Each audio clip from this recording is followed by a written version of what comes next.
જે રીતે નીટની પરીક્ષા પેપર લીકના કારણે રદ થઈ છે 22-23 લાખ બાળકો અને એમના પરિવાર જે 2 વર્ષથી છેલ્લાથી મહેનત કરતા હતા, રાત દિવસ મહેનત કરતા હતા, કોઈ રજાઓ ન લીધી, કોઈ તહેવારો ન ઉજવ્યા, એવા બાળકો જે 2 વર્ષથી મહેનત કરીને એમના પરિવારજન મહેનત કરીને જે પરીક્ષા આપી છે ના, એના માટે માત્ર નથી, આ આખા દેશ માટે શર્મનાક ઘટના છે.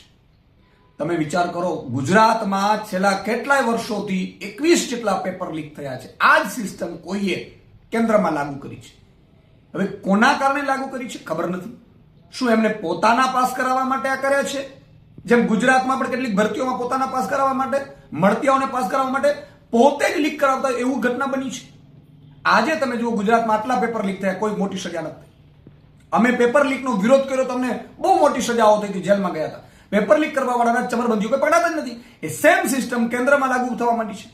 આજે આ નીટની પરીક્ષા રદ થવી આખા દેશના 140 કરોડ નાગરિકો માટે પણ અને દેશ માટે પણ આપણે આ ખૂબ જ દુઃખદ ઘટના છે કે કહેવાય, અને દેશની જે સિસ્ટમ છે સરકારની એના માટે શરમજનક ઘટના કહેવાય.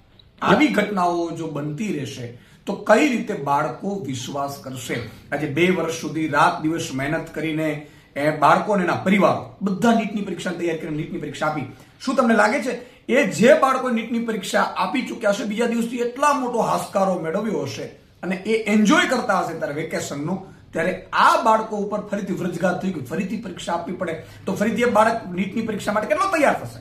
એટલે આખી ભવિષ્ય છે એ ધૂંધળું કરી નાખ્યું છે આ ભાજપ સરકારે.